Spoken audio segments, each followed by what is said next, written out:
Donc voilà. Ce matin, nous allons donc faire notre deuxième cours sur Noach. Nous avions fait le premier cours avant les vacances, un cours d'introduction. Je redirai quelques mots sur ce cours. Et puis, je vais enchaîner avec ce personnage tout à fait important dans la Bible. Parce qu'il faut toujours que nous nous rappelions que la Torah en elle-même n'est pas fondamentalement un livre d'histoire, un livre où on raconte des récits qui se sont passés il y a quelques milliers d'années, vous voyez, c'est tout à fait autre chose que cela. La Torah, nous révèle, c'est un livre donc, qui fonctionne et qui nous révèle le fonctionnement de l'homme, le fonctionnement du monde. Il y a parfois comme des conflits qui peuvent se produire lorsque les gens veulent essayer de poser ou d'imposer, le mot serait peut-être plus juste, d'imposer la Torah comme étant un livre d'histoire ou de science ou de commencement du monde et d'expliquer comment le monde commence, mais ce n'est pas le but de la Torah. Le but de la Torah, c'est pas nous expliquer comment le monde a été créé, ça c'est les savants qui cherchent tout ça. Que le monde ait été fait en 7 jours, en 7 milliards d'années, ou sais-je, ce n'est absolument pas du tout notre problème à nous. Vous savez qu'on l'a dit déjà souvent et archi souvent, mais que Dieu a une capacité fantastique, que lui seul, évidemment, possède à ce niveau de concentrer en une fraction de seconde ce que nous pourrions considérer sur des millions d'années. Et tout ça est concentré. J'avais pris l'exemple dernièrement, je crois, de cette petite puce que nous mettons aujourd'hui dans nos téléphones. Et nous pouvons mettre dans cette petite puce de quelques, j'allais dire, 1 centimètre, parfois moins même, des centaines d'heures de musique ou d'images. Mais si vous aviez dit ça, il y a seulement, je ne sais pas moi, 50 ans, personne n'aurait pu comprendre qu'une chose pareille était possible. Lorsqu'on nous a fait les cassettes, les petites cassettes qui tournaient à l'époque, puis les vidéos sur bande, déjà c'était révolutionnaire. Mais alors, au point où on en est aujourd'hui, c'est absolument inimaginable. Donc vous comprenez que le but de la Torah n'est absolument pas du tout de nous faire comprendre, ou nous révéler comment le monde a été fait en 7 jours de 24 heures pour 7 milliards. C'est absolument pas notre problème. Mais par contre, la Torah nous enseigne comment fonctionne le monde. C'est cela. Et nous n'avons pas à perdre de temps avec des discussions inutiles. Comment fonctionne ce monde? Et c'est cela que Dieu nous révèle. Donc aujourd'hui, nous allons parler de ce personnage qui s'appelle Noach, Noé, et qui est un personnage fondamental dans l'histoire de toute l'humanité. Vous vous souvenez que dans le cours précédent, j'avais expliqué que son père, lui-même Lémech, est un homme tout à fait particulier. J'avais dit qu'en fait, il y avait 2 Lémech. Il y avait un premier qui était un descendant de Caïn, et puis le second qui est un descendant de Cheth, et dont il est parlé sur lui, et dont Lémech, le premier, va donner prophétie, en lui disant qu'il sera vengé 77 fois, 77 pour les Belges. Et puis nous voyons que lorsque Lémech, le descendant de Cheth, lui va engendrer un fils, et ce fils est absolument particulier, il va s'appeler Noach pour une très bonne raison que nous allons voir, et ce Lémech-là, lui va mourir à l'âge de 777 ans. 7, 7, 7, ce qui est déjà en soi quelque chose de tout à fait surprenant. Comme vous le savez, tout du moins j'espère que vous le savez, sinon il faut bien qu'on se le mette en tête, il n'y a rien, mais absolument rien dans la Torah qui n'ait été écrit par hasard. Chaque personnage, chaque nom, chaque code que représente un nom, chaque nombre d'années qu'ils ont vécu, le temps où ils sont nés, sont des clés qui nous permettent de comprendre des mystères dans lesquels nous fonctionnons et dans lequel ce monde est en train de fonctionner. Donc voilà que Lémech, il a 777. C'est un peu extraordinaire. On a vraiment le sentiment que de ce personnage, il y a vraiment un basculement qui va se faire. Lémech, lui, c'est un homme qui va basculer en engendrant un fils. Vous savez que le mot fils Bien entendu, on l'a dit souvent, mais je le redis, pour ceux qui ne le sauraient pas ou qui ne s'en rappelleraient pas, que le mot fils, ben, veut dire construire. Que lorsqu'on parle de ben, ça veut dire le constructeur, celui qui va construire. Lorsqu'on parle du Fils de Dieu, on peut très bien concevoir Yeshua, le Messie, comme le constructeur de Dieu. Il est fils, donc il va construire. Et ici, nous avons donc Noach, le fils de l'Émer, qui est un constructeur de la nouvelle humanité qui va naître. Bien entendu, nous nous souvenons également d'une chose très importante. Je dis ça pour toute personne qui enseigne, qui est pasteur ou enseignant ou docteur, qu'importe, vous qui enseignez la parole, de toujours se rappeler un principe, mais absolument, je dirais, plus que fondamental, plus qu'important. C'est le niveau prophétique de la Torah et le niveau prophétique que représentent les personnages bibliques. Vous savez que il y a plusieurs niveaux de prophétie. Il y a plusieurs niveaux de prophétie.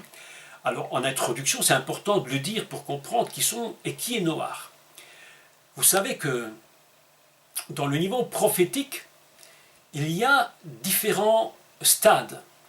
Si vous prenez par exemple, et ce sont des parenthèses que je fais, mais quand même importantes, l'histoire de Élie et des prophètes. Vous voyez que Élie, le prophète, a atteint un niveau excessivement élevé.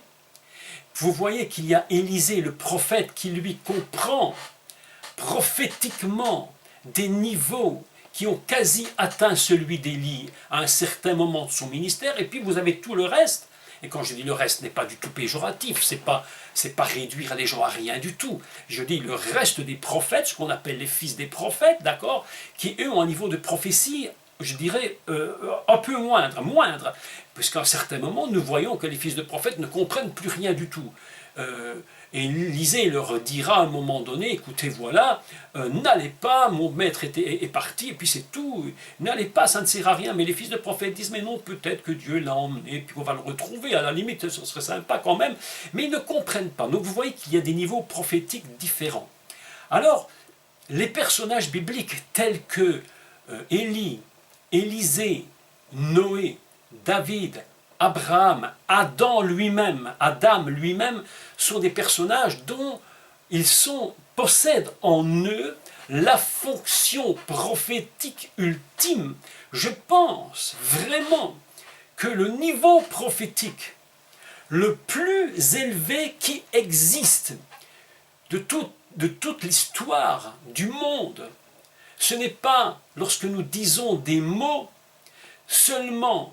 Il y a un niveau prophétique qui est encore tellement plus important, c'est celui que la personne elle-même, dans sa propre nature humaine, dans sa propre existence, ce qu'elle fait, ses œuvres, là où elle va, tout cela est une prophétie littéralement, je dirais, construite en elle et qui va se projeter dans le futur. Vous savez que il y a des prophéties, mais totalement cachées dans certains prophètes. Et, je suis obligé d'expliquer ça pour commencer l'histoire de Noé, parce que Noach étant lui-même un prophète, mais absolument extraordinaire, alors que nulle part, il ne nous est dit que Noé en tant que tel est un prophète. Et pourtant, regardez un personnage surprenant, dont je ne décoderai pas toute l'histoire, parce qu'on n'en a vraiment pas le temps, et puis en plus, je n'ai pas encore tout cerné du personnage et de sa prophétie, mais prenons l'exemple du prophète Élie. On l'appelle prophète alors qu'en fait ce monsieur n'a même pas fait de prophétie d'apparence sur la fin des temps, sur le long terme, sur des choses qui vont se produire maintenant, d'apparence. Et pourtant, le prophète Élie, dans tous ses actes, dans toute sa personne même, est un type prophétique tellement impressionnant que si nous lisons son récit, nous sommes en train de constater une chose tout à fait surprenante, c'est que l'histoire d'Élie, lorsque l'Éternel lui dit « Élie va à Sarepta », voir donc chez cette veuve, etc., etc. Vous connaissez tout le récit, je ne rentre pas dans les détails. Nous nous rendons compte, si nous connaissons un peu d'hébreu minimum, que Tsarepta, c'est Tsarfata, et que Tsarfata, en réalité, c'est la France. Alors, qu'est-ce qui se cache derrière cet homme? Qu'est-ce que ce récit nous cache? Eh bien, je vous dis que si vous faites une analyse très intelligente et très poussée sur ce personnage, avec tous les termes qui se cachent dans l'hébreu, puisque vous savez que chaque mot lui-même est un réceptacle qui contient toute la puissance de la révélation divine, vous allez constater que ce prophète Élie est prophète, non seulement dans des mots, mais dans sa propre existence, dans sa nature, dans ses gestes, dans toute son histoire, ce qu'il fait est réellement prophétique. Alors, après avoir dit cela, nous nous rendons compte, évidemment, que Noé lui-même est un personnage totalement prophétique qui va nous révéler les secrets, mais absolument inimaginables de la fin des temps. D'ailleurs, c'est tellement important que je voudrais, pour commencer ce deuxième cours, lire un texte avec vous. Et vous savez comme moi que Yeshua, le Messie, lui-même, n'a absolument pas choisi des références par hasard. Lui qui est le Messie lui-même va choisir pour expliquer l'histoire, le récit de la fin des temps, un personnage surprenant qui n'est autre que Noach, et je voudrais lire avec vous ce texte. Parce que s'il l'a choisi, c'est parce qu'il y a vraiment des raisons prophétiques dans le choix de Yeshua. Je dis à chaque fois, et que chacun le comprenne et s'en rappelle, il n'y a rien dans le Messie, je dis rien, dans ses comportements, dans sa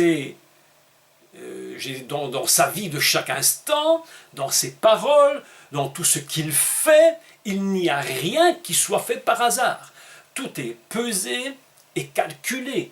Le jour où il va à tel endroit, à telle heure, à tel moment pour rencontrer telle personne, ne croyez pas que c'est le hasard qui a fait cela.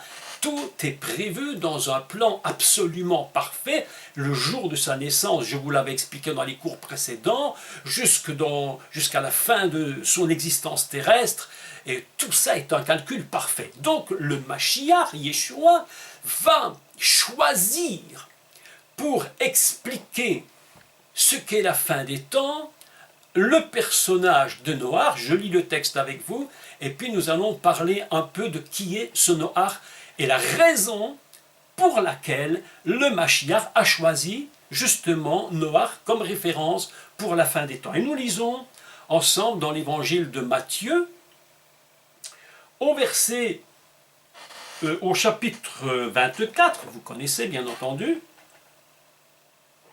puisqu'il est question de la fin des temps, et les disciples, évidemment, vous savez qu'en hébreu, le mot disciple, ça ne se dit pas disciple, hein. En hébreu, on dit les étudiants.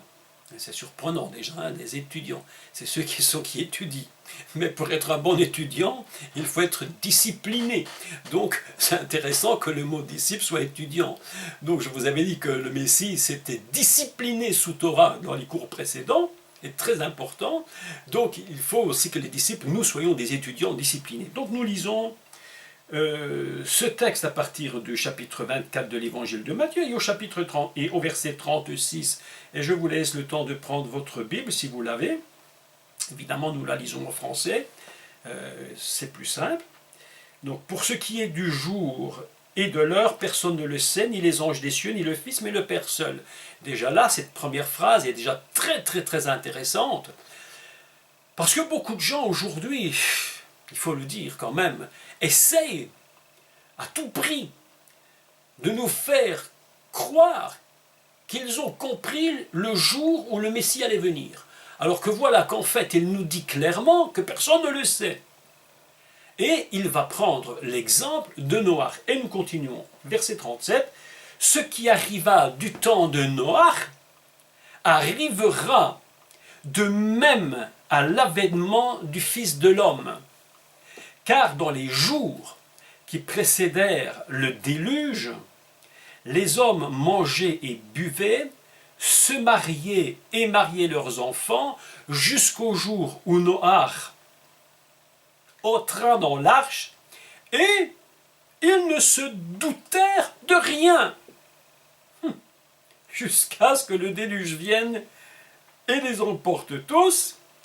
Il en sera de même à l'avènement du Fils de l'homme. J'arrête là le texte. Voilà le choix de Yeshua le Messie, le choix de cette histoire qu'il va prendre, et cette histoire est tirée de quoi? De la Torah. Nous n'oublierons jamais, évidemment, que l'histoire de Noé, c'est un récit du commencement de la Torah. C'est un récit du commencement du monde. Yeshua va se référer à ce commencement du monde. Je vous rappelle encore une fois de plus que le livre de Genèse, donc ce qu'on appelle le Bereshit, c'est le commencement de toute chose. C'est un livre qui nous parle du commencement de tout. Donc le Seigneur va retourner dans le livre du commencement pour expliquer ce que sera le monde recommencé. Vous savez que lorsque le Messie vient, c'est comme un recommencement. Dieu est un Dieu qui aime à faire des recommandements. Il n'est pas un Dieu qui va, passez-moi l'expression, je ne sais pas si on dit ça en français, mais en Belgique on dit qu'il va rafistoler. On ne sait pas, peut-être pas un bon mot français, mais enfin on se comprend. Il va essayer d'arranger, de faire des réparations tant bien que mal. Non, Dieu est un Dieu qui aime recommencer les choses. C'est raté, on ne peut plus sauver l'histoire, recommençons. Et c'est pourquoi Yeshua va retourner dans le livre de Bereshit au niveau du commencement, choisir un personnage très particulier qui est Noach. Donc vous voyez que le personnage lui-même, en tant que personnage de l'histoire du monde, est à la fois, Jésus le choisit comme étant la référence fondamentale, prophétique. Noach contient en lui, dans ses actes, dans sa vie, dans tout ce qu'il représente, la puissance prophétique. Alors que lui-même n'a jamais dit un mot de prophétie, mais ce qu'il fait, ce qu'il est, l'a amené à la dimension prophétique suprême. Vous savez, mes amis, ce genre de personnage est très rare. Je ne sais même pas si aujourd'hui cela existe encore. Aujourd'hui, oui, il y a des prophètes. On ne va même pas discuter sur la qualité prophétique des vrais ou des erreurs qui peuvent se dire. Tout ça est possible. C'est même pas le but en soi. Mais supposons même, dans le meilleur des cas, que tous nos prophètes aujourd'hui soient excellents et très bons. Bon, ok, ils soient excellents, il n'y a jamais d'erreur, prophétiquement. Mais le niveau de prophétie qu'atteint un personnage comme Noé à travers sa vie, ses actes, et ce qu'il représente lui-même, va faire que le Messie lui-même va le choisir fondamentalement comme une référence pour la fin des temps, en disant, ce Noé-là que vous voyez, en réalité, c'est toute l'histoire de l'humanité, et c'est l'histoire de l'humanité jusqu'à sa fin, et comment ça va se terminer, et comment ça va se réenchaîner. C'est pourquoi Yeshua choisit ce modèle de Noach.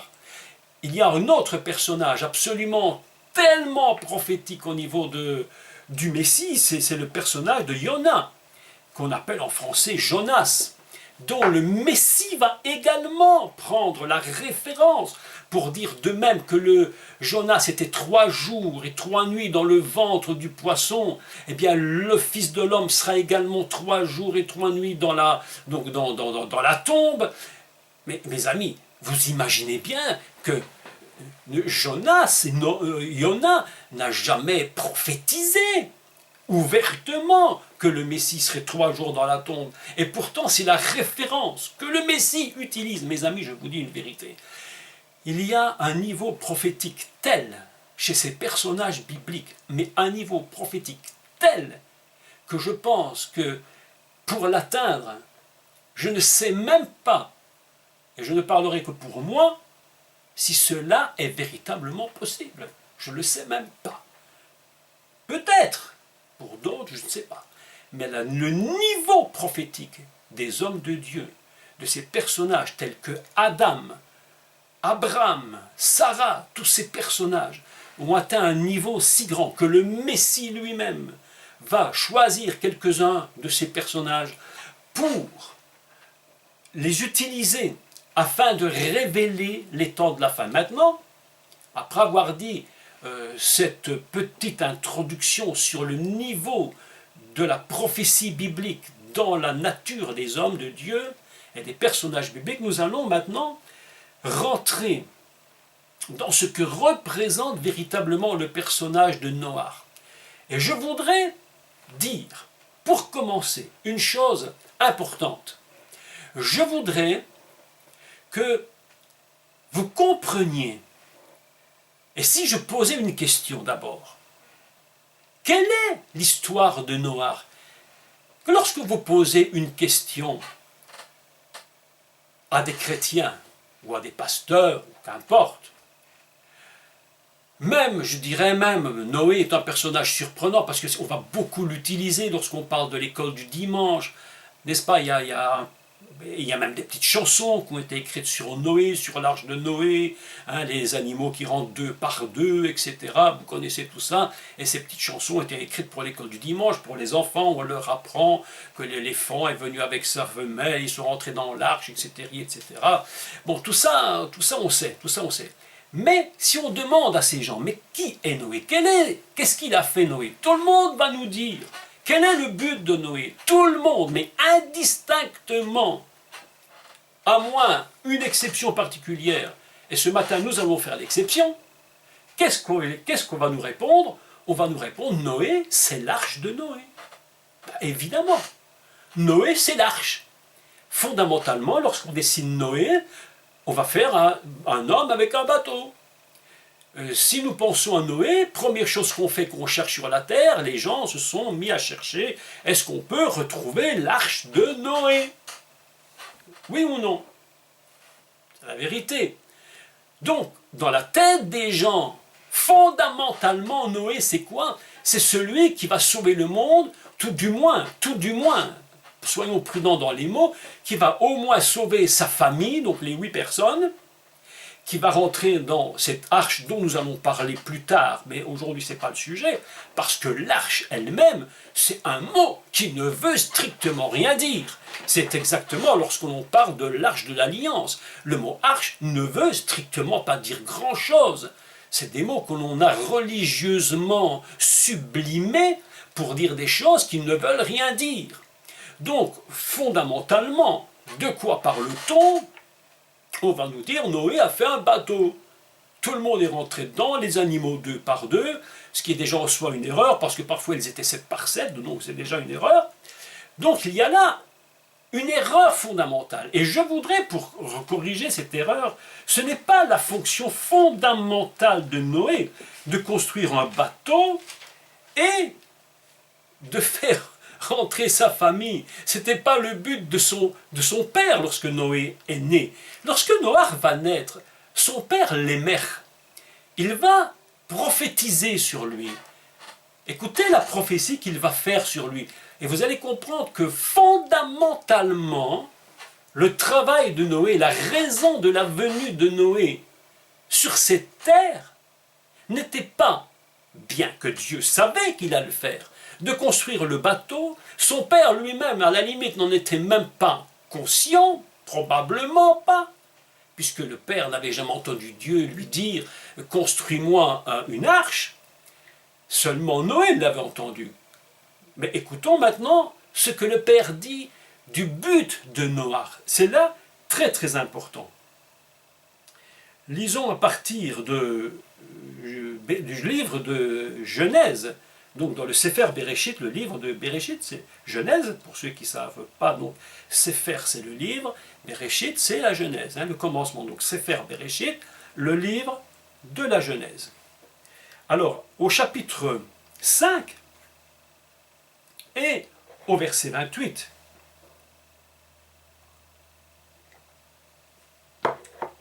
les mères, âgées de 182 ans, Évidemment, on n'est déjà plus du tout dans la même perspective d'aujourd'hui, puisque aujourd'hui, quelqu'un à 82 ans qui commencerait d'engendrer des fils, c'est même plus possible.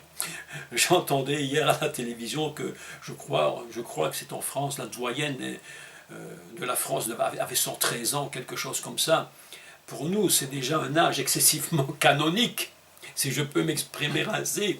Mais en réalité, à l'époque de Noé, il n'y avait absolument pas du tout à 113 ans, on était encore à tout jeune, hein, on était jeunes. Vous imaginez aujourd'hui, si tout le monde vivait 900 ans, Noé est mort à 940 ans, vous imaginez que... Vous imaginez... Alors, il me dit quel verset? Alors, le verset, c'est le verset 28. Au verset 28, d'accord? Je réponds donc aux questions qu'on me pose. Hein.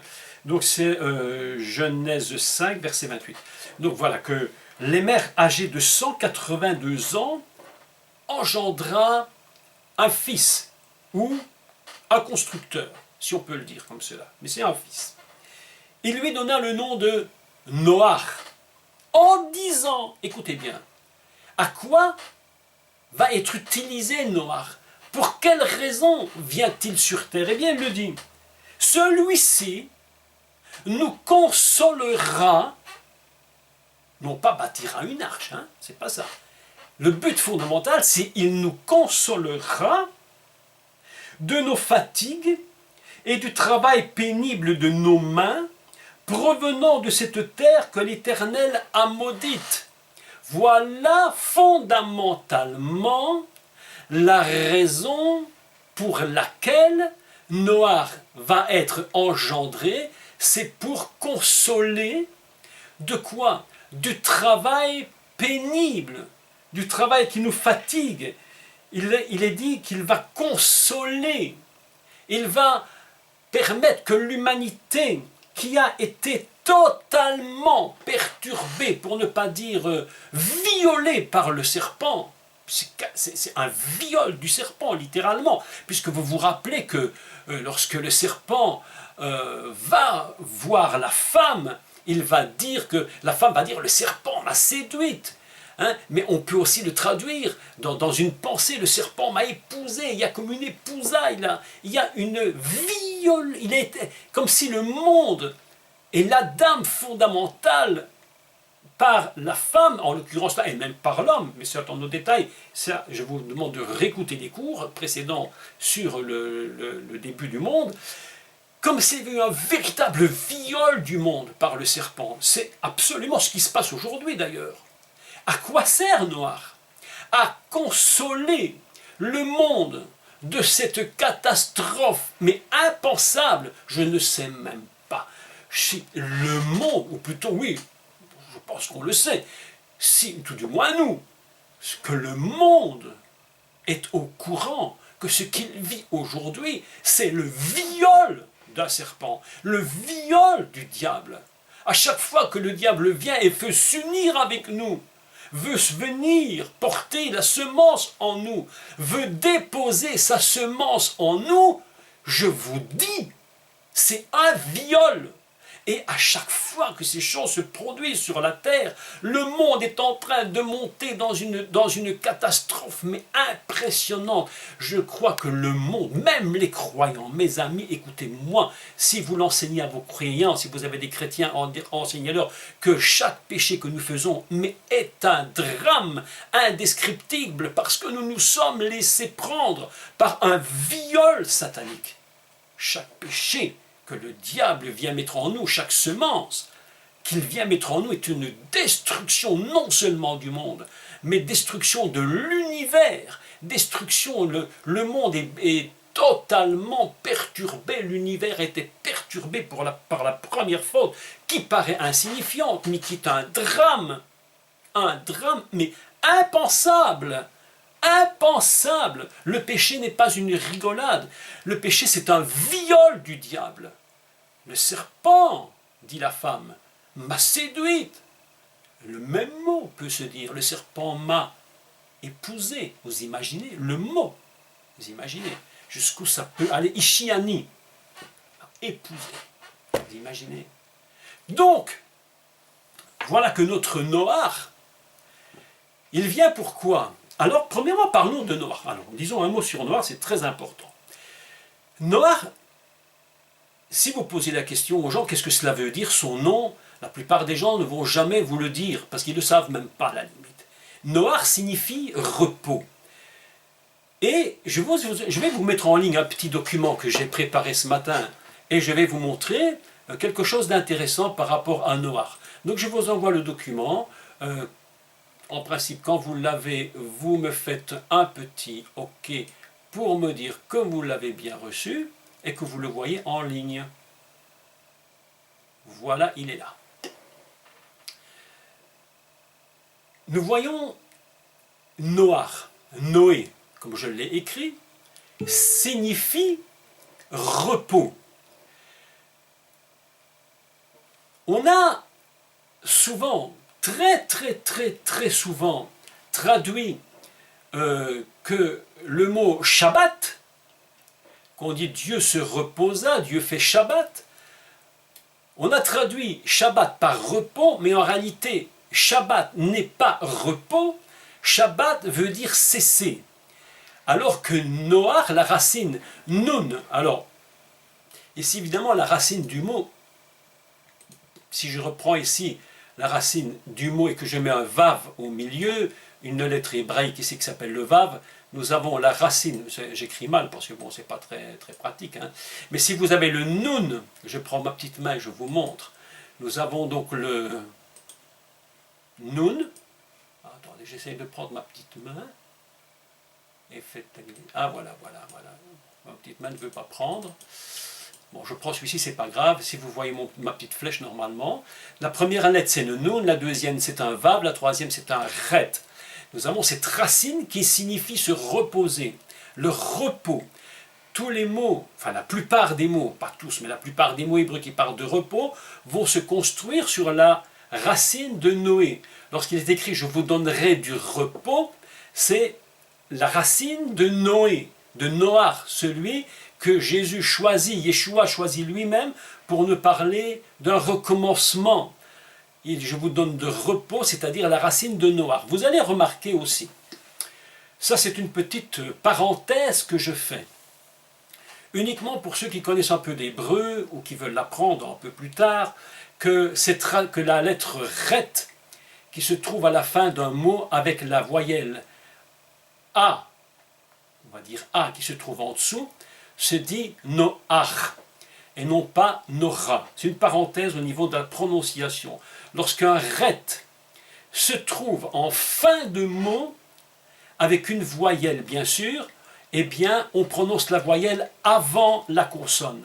Alors que si le mot, la lettre se trouve dans un mot, par exemple ici en dessous vous avez le ret dans le mot, on ne dit pas ar, mais on dit cha.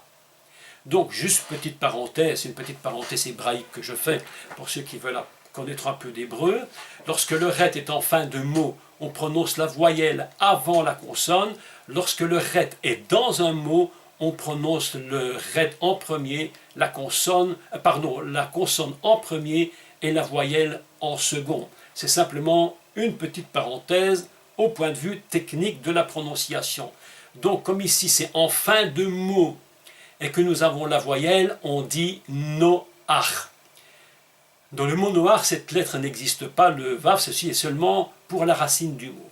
Le mot Noach s'écrit Nun, Ret, reposer. Donc, lorsque nous parlons du Shabbat, nous disons Dieu a cessé, et c'est important de comprendre que l'on peut très bien cesser quelque chose, et ce n'est pas pour autant parce que l'on a cessé qu'on est nécessairement dans le repos. On peut cesser de travailler, mais être complètement dans le stress, dans l'angoisse. Alors que le mot de Noach, il dit qu'il est venu sur terre, son père l'émer dit, il nous consolera. Et voilà le mot consoler. C'est intéressant, bon je l'ai marqué parce que je trouvais que c'était intéressant. Vous voyez que le mot consoler fonctionne sur la même base. Vous avez le nun et le nun, vous avez le ret et le ret, et puis le mot va changer, c'est naramenu, nous consolera. Inaramenu, il nous consolera. La racine consoler, c'est dans un sens de reposer. Comme Noach, on est exactement dans ce mot, le même mot que Noé. Donc il nous consolera de nos fatigues, du travail de nos mains. Vous souvenez que... Vous vous souvenez, si vous voulez le document, je peux vous l'envoyer chez vous, ce petit document par mail, je peux vous le faire parvenir si ça vous intéresse. Hein. Alors je ferme la page et puis vous pouvez donc l'obtenir. Si vous disiez, vous faites un petit OK et puis je vous l'envoie, sans problème. Donc voilà que Noach se retrouve être fondamentalement non pas le personnage qui va construire un bateau dès le départ, mais celui qui va consoler du travail que l'homme va devoir faire, va devoir accomplir après la chute. Il y a eu un basculement total du monde, et ce basculement a été tellement terrible que la Bible nous enseigne, et je vais le lire avec vous pour qu'on s'en rappelle bien, dans Sefer Bereshit chapitre 3, et au verset 17. Je vais lire tout le verset 17, et puis je vais vous recommenter le texte. Bien qu'on en ait déjà parlé, je vais le recommenter à nouveau, pour que vous puissiez comprendre la fonction fondamentale de Noach, sinon c'est impossible de la comprendre. Noach ne fonctionne pas par rapport à l'arche et à un monde qui va être sauvé, il fonctionne par rapport à Adam. Le fonctionnement de Noach, c'est Adam. Et le monde qui était maudit par Dieu. Lisons le texte, Sefer Bereshit chapitre 3, et au verset 17, je commence. Donc il dit à l'homme, puisque tu as écouté la voix de ta femme et que tu as mangé de l'arbre au sujet duquel je t'avais donné cet ordre, tu n'en mangeras point. Écoutez maintenant, le sol sera maudit par toi. Voilà la première référence à Noé. La première référence à Noé se fait sur Sefer Bereshit, sur le livre de la Genèse, sur la chute de l'homme. Le monde sera maudit, le sol, donc le sol c'est Adama. Je fais la parenthèse, le sol Adama. C'est intéressant parce que Adama, c'est le nom de Adam. Souvent, on croit que l'homme s'appelle Adam parce que la terre est Adama. Vous vous souvenez que je vous avais parlé des différents noms de la terre, hein, n'est-ce pas? Il y a Adama, il y a Haaretz, Adama, il y a Afar, le sol, et puis il y a Olam aussi. Donc c'est 4 mots pour définir des choses bien différentes. Ici, dans le cas présent, il s'agit d'Adama. Et qui a été maudit? Adam. Donc Adam, dans sa malédiction, engendre sur le monde sa malédiction. Vous savez que ce n'est pas Adam, ne s'appelle pas Adam, parce que la terre s'appelle Adam, mais c'est l'inverse, puisqu'il nous est écrit que Dieu donna à son création, à son humain, le nom de Adam. Il n'est pas dit qu'il a donné le nom de Adam par la terre, c'est Dieu qui dit à l'homme, tu t'appelleras Adam. De là, la terre porte le nom de cet humain. L'Adam est totalement touché par le péché, la terre est en train de subir la malédiction de l'homme.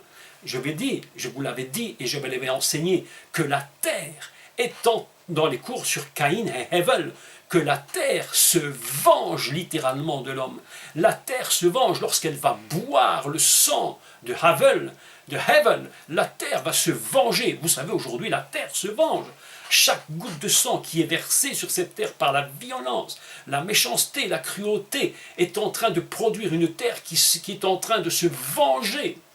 Et la terre est tellement maudite, tellement touchée par le péché d'Adam, qu'il va falloir que Dieu fasse venir un personnage comme Noach, et Dieu va dire, il faut que ce personnage vienne nous consoler de cette terre qui a été maudite. Et je continue le texte.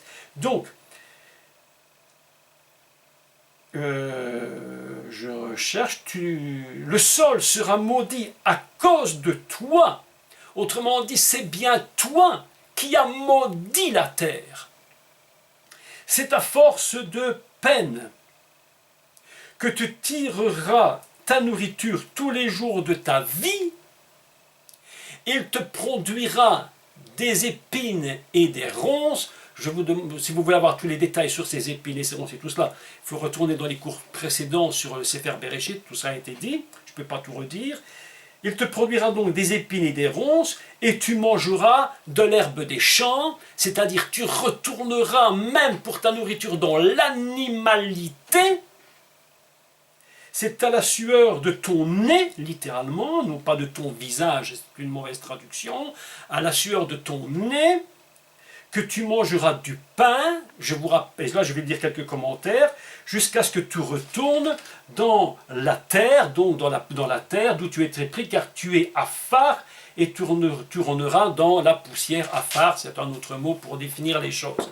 Voilà ici que le but de Noach, vous voyez que c'est étrange, jusqu'à maintenant, voilà 42 minutes qu'on parle de Noach, on n'a pas encore dit un mot, mais pas un seul mot, sur quelle est véritablement cette arche, qu'est-ce qu'elle représente, quelle est-elle?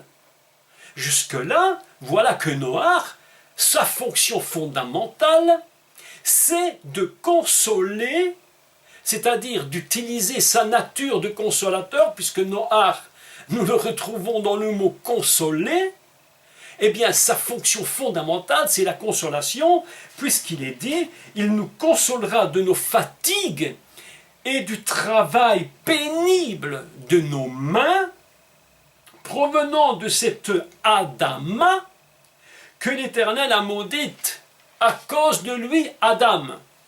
Mes amis, voilà un premier point très important. Le but du Mashiach, Yeshua, lorsqu'il choisit Adam comme référence, eh bien, c'est un principe de consolation, un principe de celui qui va consoler. Il y a dans l'Adam une force, mais absolument messianique, absolument extraordinaire.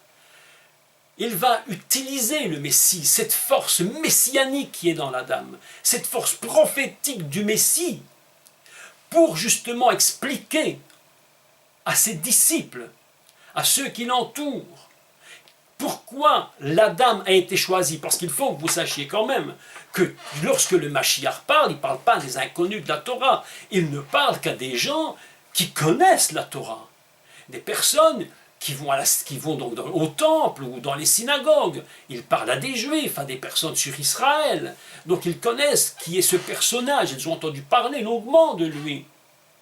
Et il dit, voilà, les 5 points pour lesquels par lesquels Noach va venir sur terre, c'est le premier point, c'est celui-ci. Donc c'est de consoler. Pourquoi? Parce que la terre, Adama, a été maudite. Première chose. Deuxième chose. Secondo, tu auras de la peine pour tirer ta nourriture. C'est-à-dire que ce qui était hier d'une simplicité, aujourd'hui est devenu véritablement difficile, quasiment insupportable. La dame qui n'avait pas cette habitude, aujourd'hui doit travailler. Quand je parle de la dame, je parle de la génération, de toutes ces générations qui vont suivre, depuis Karine et depuis Chet, et tout ce qui va suivre comme personnages qui vont exister. Donc je parle de toute la génération, les descendants, toute la population qui est sur la terre à cette époque. Ils ont de la peine et ils se souviennent de la tristesse, comme cette tristesse qui les prend totalement. Ils se souviennent comment c'est difficile, ils se souviennent de ce qu'il y avait autrefois. Vous savez que les choses se disent, les personnages ne vivaient pas, comme vous le savez, 50 ou 100 ans, comme aujourd'hui, rarement. Ces gens vivaient des centaines d'années et tout se disait, tout le monde se souvenait de ce qui s'était passé au jardin d'Éden, tout le monde se souvenait du Gan Éden, tout le monde se souvenait que Caïn avait été placé à l'entrée du jardin et qu'il pouvait voir le jardin et qu'il en avait une tristesse incroyable. Vous savez, le monde est dans la tristesse profonde. Dans une tristesse profonde. D'ailleurs, le Messie va nous dire des choses exceptionnelles par rapport à la tristesse du monde. Mais je ne sais pas si aujourd'hui je pourrais expliquer ça, mais un jour il faudra que je vous explique la tristesse du monde, comment la Messie la conçoit. Le Messie conçoit la tristesse du monde et il va donner un exemple par rapport à la femme qui va mettre au monde. Je fais une petite parenthèse, et il va dire que la femme qui va enfanter, elle est dans la tristesse, mais lorsqu'elle enfante, elle oublie sa tristesse, elle retrouve la joie, etc. Et à quoi fait-il référence? Mais il fait référence à la Torah. Il fait référence à Rava, qu'on appelle Ève en français. La femme de Adam, maintenant, ne s'appelle plus la femme, elle s'appelle Rava. Et il y a un texte formidable, justement au sujet de la tristesse d'un monde qui doit venir. Et là, le Seigneur, le Mashiach, va faire une explication, mais sublime. Mais je n'ai vraiment pas le temps d'aujourd'hui de vous parler de ça. Je vais un jour vous expliquer, mais je fais juste la parenthèse. Il dit, j'augmenterai dans Sefer Bereshit chapitre 3, il dit à la femme, j'augmenterai la souffrance de tes grossesses, tu enfanteras dans la douleur, mais en réalité il est écrit, tu enfanteras dans la tristesse. Pour nous consoler, il y a une consolation. Le monde est engendré, la tristesse s'engendre. Il y a un engendrement de tristesse dans le monde. Noach vient pour consoler. Pour tirer donc, premièrement, je répète, parce que la terre a été maudite, parce qu'il a peine pour tirer la nourriture. Troisième chose, parce qu'il y a des épines et des ronces. En hébreu, on dit kotz vedardar. Je vous renvoie à tout ça dans les cours, si vous avez du temps de regarder les cours sur Sefer Bereshit, parce que j'explique tous ces mots. Quatrièmement, tu mangeras l'herbe des champs, c'est-à-dire tu retournes dans ton animalité, tu retournes à l'animalité pure. L'animal mange l'herbe. Toi, tu n'étais pas conçu pour ça, tu étais conçu pour manger les arbres. Donc tu retournes à ton animalité. Et cinquièmement, mais alors là, c'est le plus important. Et là, je dois redire quelques mots par rapport à Noach, parce que c'est fondamental. À la sueur de ton nez, tu mangeras du pain. Je vous rappelle, et je suis obligé de refaire une petite parenthèse là-dessus, que le mot pain, vous le savez, s'appelle, on dit en hébreu, lechem. Et que nous nous sommes posé la question, mais qu'est-ce que le fruit de l'arbre qui est dans le jardin? Qu'est-ce que ce fruit de l'arbre? Eh bien, le prophète Jérémie, au chapitre 11 et au verset 19, vous pouvez le lire, hein, ça vaut la peine de le lire si vous n'avez pas connu cette révérence. Je vais quand même la redire parce qu'elle vaut la peine d'être dite dans ce contexte précisément qui va nous permettre de nous enchaîner dès la semaine prochaine sur quel est le but second de Noach. Écoutez le texte. Alors dans Jérémie, chapitre 11, verset 19, il y a une petite référence dont je redis quelques mots. Détruisons l'arbre avec son fruit, retranchons-le de la terre des vivants et qu'on ne se souvienne plus de son nom. Très surprenant texte. Qu'est-ce que c'est que l'arbre avec son fruit, retranchons-le de la terre des vivants? Qu'est-ce que la terre des vivants? C'est le Gan Eden. Qu'est-ce que cet arbre et son fruit? L'arbre c'est Hetz évidemment, et son fruit se dit en hébreu Belarmo. Belarmo c'est l'Echem, le fruit, dans son fruit, dans son pain littéralement. Détruisons l'arbre avec le pain, avec son pain. Très intéressant texte, puisque lorsque l'on parle de Noach, le but de Noach, ce sera de permettre dans l'avenir que l'homme qui travaille durement pour manger son pain, mais quel est ce pain? Quel est ce pain dont il parle? Eh bien, prophétiquement, lorsque Yeshua va utiliser l'exemple de Noé, il va parler de quoi? Il va dire que je suis le pain. Je vous demande simplement de retourner dans les cours précédents. Écoutez l'enseignement que j'ai donné sur ce texte, est absolument fondamental et très très important, que le but de Noach, dès le départ, c'est de permettre à l'homme de retourner, de le consoler, parce qu'il n'a plus la capacité, il n'a plus véritablement le moyen d'aller manger le pain, le fruit de l'arbre qui est le pain de la vie, ce qui va lui donner la vie. C'est pourquoi Yeshua va dire « Je suis le pain, celui qui mange mon corps ». Autrement dit, celui qui mange du fruit de l'arbre, et même plus encore, de l'arbre lui-même. Mais enfin, c'est encore autre chose. À ce moment-là, mes amis, voilà le but de Noach. Son père, les mères, va le dire clairement. Il nous consolera de nos fatigues et du travail pénible de nos mains provenant de cette terre que l'Éternel a maudite. Il faudra maintenant que Noach puisse être utilisé pour consoler. Est-ce que Noach, par rapport à sa propre génération, a réussi à consoler? Je me suis posé la question. Est-ce que cette fonction de consolateur a abouti en finalité? Jusqu'au moment où il va construire l'arche, on a l'impression véritablement que non, que le monde continue de faire n'importe quoi, de vivre dans des péchés mais inimaginables. D'ailleurs, le texte est intéressant puisqu'il nous dit que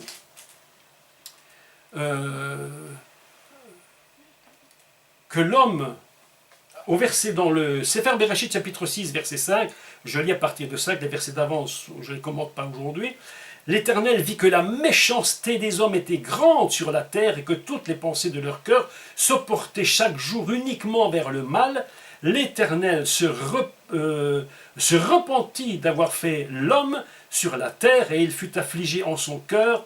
Et l'Éternel dit, j'exterminerai de la face de la terre l'homme que j'ai créé depuis l'homme jusqu'au bétail, aux reptiles et aux oiseaux du ciel, car je me repens de les avoir faits. Voilà que nous apprenons que l'humain en soi est absolument hors circuit de bénédiction.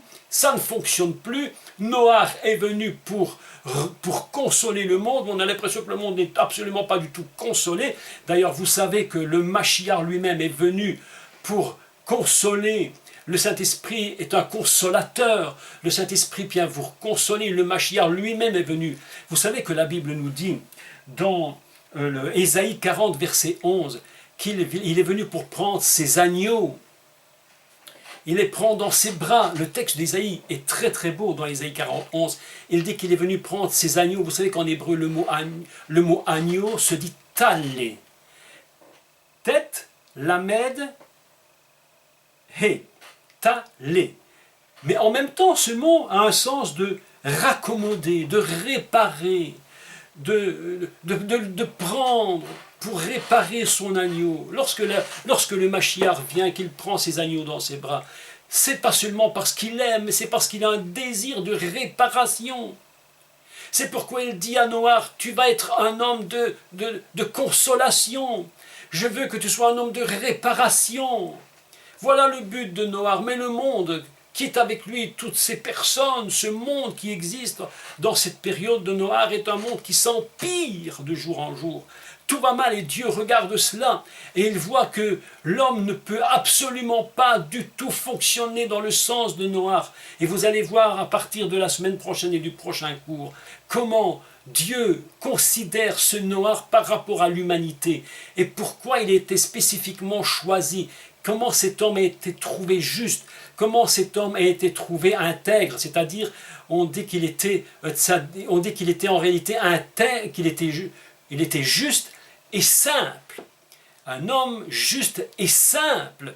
Donc voilà que l'exemple que le Mashiach utilise, c'est un exemple tellement puissant prophétiquement concernant le monde tel qu'il est à l'époque de Yeshua et à l'époque d'aujourd'hui.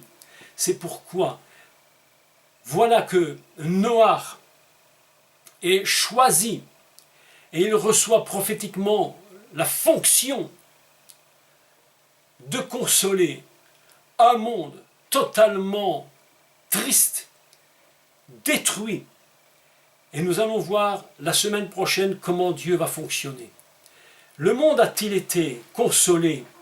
Eh bien, à l'époque de Yeshua, le monde, on peut dire que Yeshua a tout fait pour consoler son peuple. Il dit consolez mon peuple, consolez-le. ça ne va pas, il faut absolument faire quelque chose.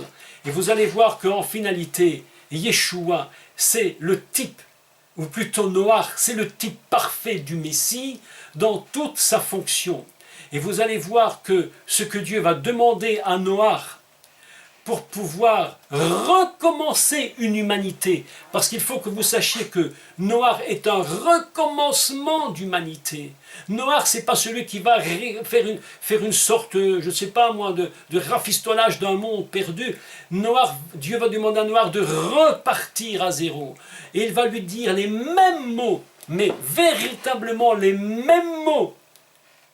Et nous allons voir cela, hein, qu'il a dit à la dame, lorsque la dame a été créée. Il a dit « Prouurvu vemilou », c'est-à-dire croissez, portez du fruit, fruitez littéralement, multipliez beaucoup et remplissez. Eh bien, Dieu va dire à Noach, mais exactement les mêmes mots à la sortie de l'arche. Il va lui dire exactement la même chose. Prouurvu vemilou, fructifiez, croissez beaucoup, remplissez la terre.